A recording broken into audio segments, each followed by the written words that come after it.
What is he doing? What the heck? Is that tinfoil? Hey guys, that's distracting. Okay, today we are talking about rev grips, if you haven't guessed it from that last shot and probably the title. First off, what are rev grips? If you're here, you probably already know, but for those that don't, they're basically grips that have a slightly larger inner diameter than the outer diameter of handlebars. So it's suspended away from the bars with rubber elastomers in the end pieces. Now, these rubber elastomers have some give to them, allowing them to rev a bit. In theory, these are a more comfortable grip, suspending you away from that small trail chatter, allowing it to be damped. It can also be dampened as well. I honestly don't notice them moving while I'm riding. It's just when you stop and people say, hey, is that a rev grip? And you say, yeah, watch this. And they rev, I can see why you worry about that, but you don't notice it when riding. So starting off with a little bit of history, I've been mountain biking for just over 4 years now, and I spent my first year looking for that perfect grip. So just like everyone else, I started off on stock grips that come on your bike, the ones that absolutely shred your hands, it kills you, you freaking hate them. And with major hand pain, I started moving on to several different kinds. I really liked the ESI chunky grips. I kept crashing and ruining them and having to buy more. This was a backup set that I ended up not putting on. I ended up really liking Ergon grips, GE1s, GA1s. I ended up really liking the ones with the flaps for your hands. I liked them, but I still had major hand pain. I think my friend RC from Outdoor Gold noticed that I was running so many different grips, or maybe he was just trying to sell me on rev grips, I don't know. He put me on his bike, said, hey, you should really try these out. I rode his bike, it was a little bit big for me, but I was sold. I don't know, maybe I spent so much money on several different grips, I decided to go to my local bike shop and pull the trigger on a set of the Pro Series rev grips. Are they Pro Series? Yes, Pro Series for 90 bucks. There's also a Race Series for $30 less. So for the last 3 years, I've been on rev grips. The first few months I was on mediums, decided I didn't like them. I eventually went to the larges, and I think with that experience, I've qualified myself to be able to do a review on them. I just did 2 air quotes. So I've grown to not really like the word review. We're all online YouTubers reviewing bikes and reviewing grips. This is all based on my experience using these grips over the last 3 years or so.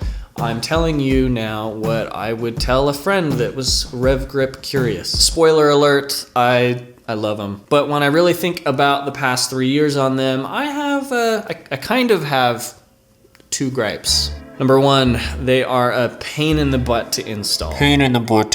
Partly because of all these little elastomers that you used to have to cut up and, take these and insert them into the bar end and then put the washer on there and get the thing with the elastomers onto that, put your grip together, slide it onto the bar, hold it all together, and tighten things up and it is kind of a pain in the butt. But they've addressed the little elastomer bit, and I think that was a big complaint. So rev grips, they came out with a full insert. So gone are the days of having to cut these little things off. You slap that insert on there and you're good to go. Also, when it comes to installation, you gotta make sure you get it right, or else if you don't tighten it down enough, you could run into your grip falling apart on the trail. And I would highly recommend using the high quality Allen wrench tools that they send with the rev grips, because I tried to use my cheap Harbor Freight tools because I thought, oh, T-handle, and I ended up stripping this one out. The old versions were 2.5 millimeter bolts, and I think they tried to get ahead of the whole people stripping them out thing and went to 3 millimeter bolts. So I don't know that I'd really worry about this anymore, but if you're the type like me to really crank things down and strip them out, use either high quality Park Tools or the high quality tool that they send with it, because now I have a handlebar that is a horn. Hey guys, Shane from the future, just popping in real quick here. I just want to say that while I was making this video, I DM'd Rev Grips on Instagram just to verify that they went to a larger Allen wrench size. I fully admitted that I used my crappy Harbor Freight tool that was already kind of rounded out, and I stripped out this bolt right here. My fault. I just need to find a way to get this bolt out and use it, find a hack. I already tried the rubber band hack, doesn't work. All that being said, I just wanted to make sure that my issue wasn't going to happen to anyone else. Now, obviously, I've bought more, but after that little quick DM conversation, I get an email notification saying, hey, we just want to verify that this shipment of an order of replacement purple end caps is coming your way to this address, because I previously ordered. They had my information. I didn't ask for that. They just took care of me. I am blown away by how much they listen to their customers. They adapt and improve on their product when we have pain points. I am confident in recommending RevGrips. As a small, local, made in the USA company, I know that if I send you to them as a customer, that you're gonna get taken care of.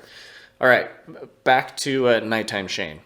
And then I guess the thing that people bring up the most is the price. Yeah, they're expensive. You're gonna pay $90 for the Pro Series. You can get the Race Series for $60, but for all of the customization and the things that you can change about the Pro Series, I would spend that extra $30. I'm kind of a believer in you get what you pay for. And yeah, other grips are, $20 or $30. I found out real quick that, crashing on a $20 set a few times, cracking and ruining a $30 set a few times, it adds up. And with RevGrips, these end caps have seen a lot of rocks, not so many trees, a few trees, but mainly rocks, and end caps hold up. The actual grips themselves, they last quite a long time. They're replaceable. Everything is replaceable. You can go on their website and replace everything, so you don't have to buy a whole new $90 set. And if you do need just like a refresh, I think they have a refresh system for like $30. Yeah, you can get replacement sleeves for, the cost of about regular grips, or you can get a full rebuild with sleeves and these for just a little bit more, I think $35. And to me, that's reasonable, especially when I'm crashing and, either wearing down or going through the regular types of grips where I just have to completely buy a whole new set. And since you can buy parts, that also means that for those of you who like to customize all the little colors on your bike, you could theoretically run all different colors of your end caps. That also means that if you want to retain the RevGrip system but try a new different style grip that they have, you can. Now, I did say that I was on the mediums for my first 3 months, and I just think the general nature of the grip pattern of the mediums wears down really quick, and I didn't find it as comfortable. RC, Outdoor Gold, plug the channel, he recommended trying out the larges, and the larges were where it was at for me. Not only did I feel like the larges were way more comfortable, but they actually lasted for, 2.5 years. I just recently replaced these with a new set, and these were still comfortable the way that they were.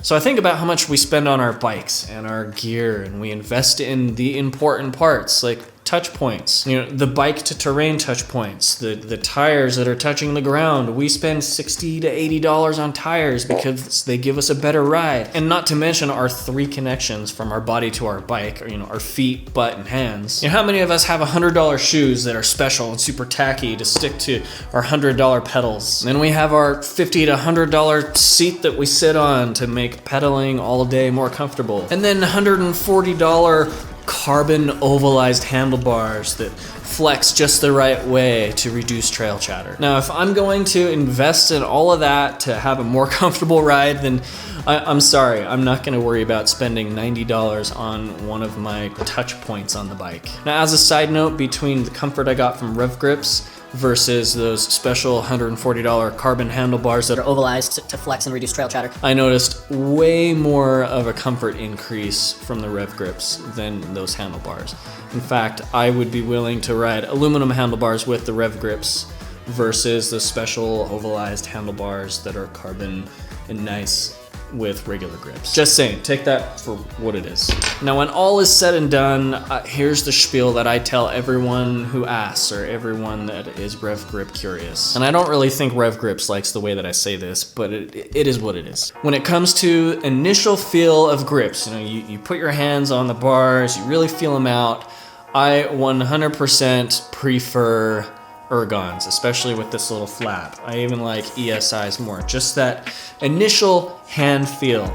But my biggest issue with ESIs and Ergons is after about 90 minutes of riding, I get severe hand pain at the base of my thumb, and it makes it to the point where I can't grip the bike anymore, and that's after 90 minutes. With Rev Grips, I can ride 4 to 5 hours without even having to worry about hand pain. I'm worrying about my leg and muscle, whole body pain before I even start worrying about that severe hand pain that I used to get with regular grips. Even at downhill parks, where I think arm pump is pretty normal, I still get a little bit of arm pump, but probably, I don't know, 2 to 3 hours after I would normally get it with regular grips. The proof is in the pudding to me. So when it comes to comfort and endurance, Rev Grips clearly give me a performance advantage. So yes, in my opinion, with the last 3 years of experience, they're 100% worth it to me, if I haven't already made that clear.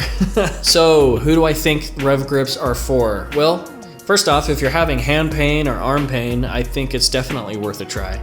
If you were having butt pain or foot pain, you would be addressing that with shoes or pedals or a saddle. I also think if you're the type of person to spend $140 on oval carbon bars and $70 on a dropper lever twice because it's built well and rotates on a bearing and it has a nice rubber pad to keep your thumb comfy, then Rev Grips are probably for you. You're also probably the type to get the special gold ones to match your bike that has gold on it. Anyway, that's it for me. That's my opinion on Rev Grips. Take it for what it's worth. Thank you for watching. Do all the things, and I will see you guys next time. Hey, what are you doing? That's not for you. Sandra, it's not for you, girl. Come on. And don't spend all day listening to a guy talk about Rev Grips on YouTube. Get outside, ride your bike, and do it every day. Daily. Wait, how does it go?